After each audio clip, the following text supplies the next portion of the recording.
All right, so the other big story over the weekend, of course, is all the Street Fighter 6 beta tournaments that went down, and then the drama and controversy that ensued. So I guess we'll talk about that now. So yeah, there's a lot of beta tournaments, and I guess people take those more seriously than I thought they would, because people were starting to get a little up in arms about the fact that some players were a little bit too good, a little cracked at the game, if you will. So if you don't know, I guess, if you've been under a rock, there is a crack for the Street Fighter 6 beta. It does exist. So since the first beta, there's been a lot of players that have just been playing Street Fighter 6 with this build with the current 8 characters and in training mode, and also they've also set up Parsec servers to play online over a delay with Parsec to actually play the game a little bit. So people have been playing the game. They've been practicing the current build of Street Fighter 6 pretty heavily. And that was evident in the upcoming or the previous beta weekend when they had a couple of beta tournaments and a couple of players were popping up and having some pretty consistent results. And one of them actually won 4 out of 4 tournaments. And they were pretty good at the game.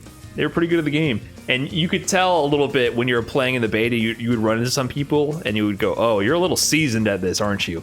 So some opponents you would run into and you could tell that people were a little like, a little optimal, a little aware of the situations, had some tech. So it was interesting to see that clash with this beta compared to the first beta, where people were just complete spaghetti the first 2 days, and on day 3 people had some more structured gameplay. But it led to a lot of weird situations. Like, people were all paranoid the whole weekend. It led to the greatest option select all of the beta, right? If you win, you're godlike. If you lose, they're playing the crack, and they're a cheater. So people were up in arms about that. I can understand to a degree, because there were a lot of beta tournaments that went on. They were community ran. I thought they were pretty cool, actually. Like L.A. Joe ran a very successful tournament, and you would see the tournament. They would run it in a lobby, and they would have an arcade cab in the lobby, and it was basically organized as if it were an IRL arcade tournament, right? Because anyone can call next on any of these arcade cabs and they could interrupt the flow of the match. It was based on the goodwill of the community to not screw up the flow of the tournament. So in the lobby, everyone would gather around the arcade cabs and, show off their avatar and, do their emotes and put on a show.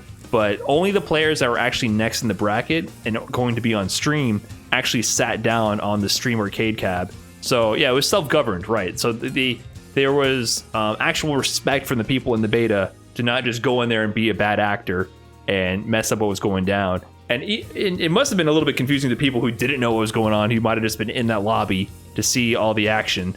But people figured it out and self-organized and actually allowed the tournament to run pretty smoothly. And a lot of people donated to the Matcherino, and I think the L.A. Joe tournament raised over like $2,500 if I'm not mistaken. So there was decent money on the line for a lot of these tournaments. I don't think these tournaments were pay to enter.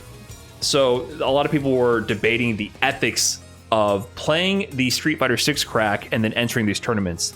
They weren't pay to enter, but there was money donated to these. So there were sizable prize pools and people were winning money from these tournaments. And that got people heated, man.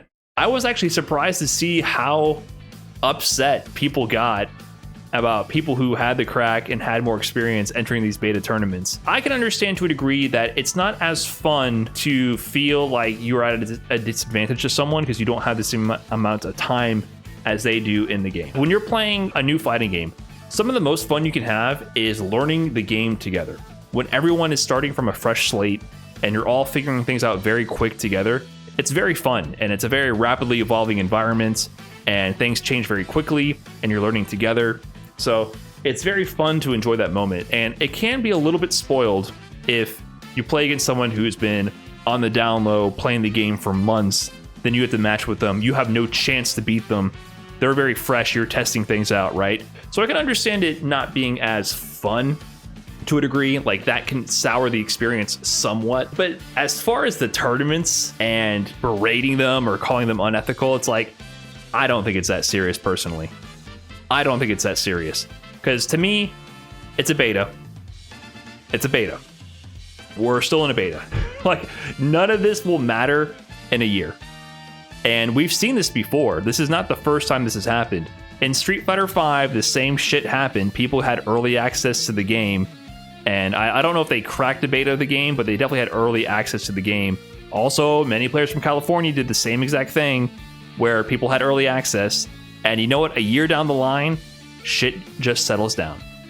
The dust settles and it does not matter. An early head start will influence the early results for the first season of the tournaments, and that does suck to a degree, but what can you do about it? MVCI, MVC3, UMVC3, one of my first tournaments I ever went to, they were playing a cracked copy of UMVC3. I went to a tournament and I forgot when UMVC3 released, but it was definitely before the game came out, and they were playing UMVC3. I saw Virgil on a giant projector against the wall of the venue, and PR Rog was there, and Flash Metroid and other people were playing UMVC3 before the game came out. That was one of the first tournaments I ever went to. People had 5 early, and then, you know, the big ones, or like the arcade advantages, you know, Street Fighter 4 was in Japan for like a year, almost a year, before it came to console and reached the States. Or if you're in one of the lucky few arcades that actually had a Japanese Street Fighter 4 cab, you could play Street Fighter 4 arcade edition. And same thing with Tekken. Tekken was out for like 2 years in Japan, I think. So this kind of early access problem has been around for a long time. And I think with the beta being out this early and being cracked this early, because it's 9 months total they'll have with the beta before release, I do think it'll influence how the actual tournament scene will progress in the first season. But I really think it'll settle. Like, we've seen this so many times. To me, fighting games are not a sprint, they're a marathon. After a year, we will see who sticks around. People with early advantage, there's been plenty of players who have had early access advantage who fall off after a year or two. Happens all the time. For some people, they just want to be that dude in the first year or two, so, you know, more power to them. But I just don't think it's that serious.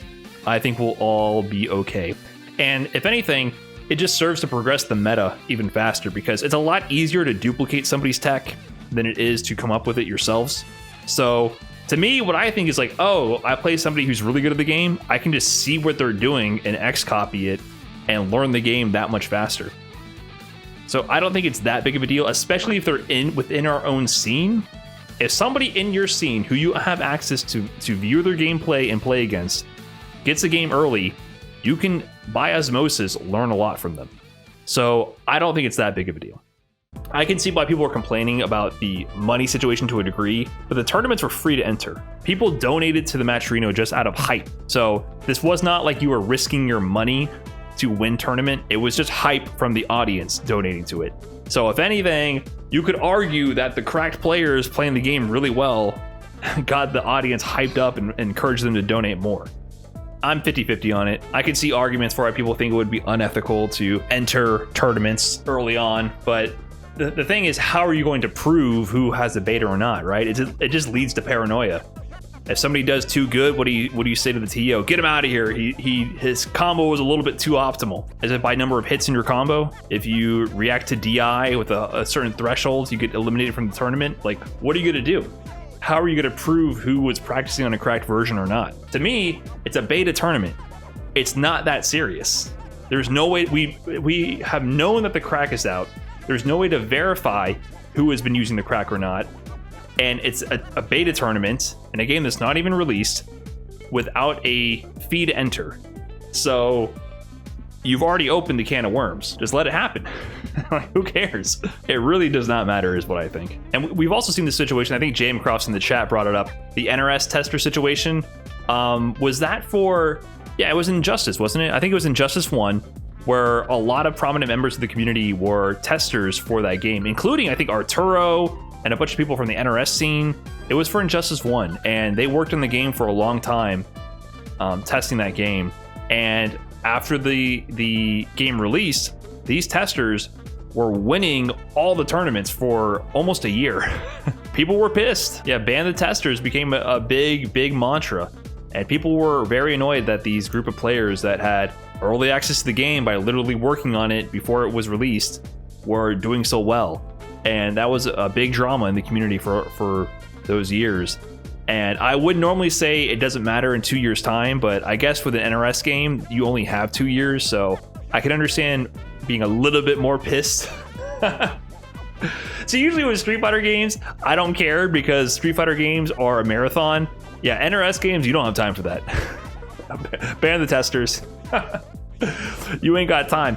Man, imagine that. In the time it took for Tekken 7 to release on console and leave arcade, they've already released another NRS game. So I guess it really depends on the circumstances of your game's life cycle to a degree.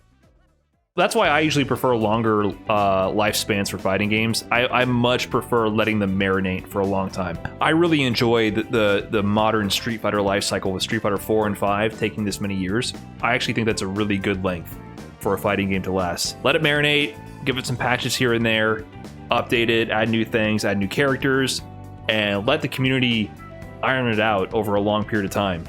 I really enjoy the marathon aspect of Street Fighter. I think I would be so stressed if they kept releasing new games that you had to hop around to. Some people enjoy that though, and I think the people who are on like the beta crack, they love that shit. There's definitely players that you see that want that new game and excel at it. I would even say people like L.I. Joe. Like I really respect L.I. Joe's ability. He's a player I always look at. So good at figuring out new games. Justin Wong is just all around GOAT, right? He can do both.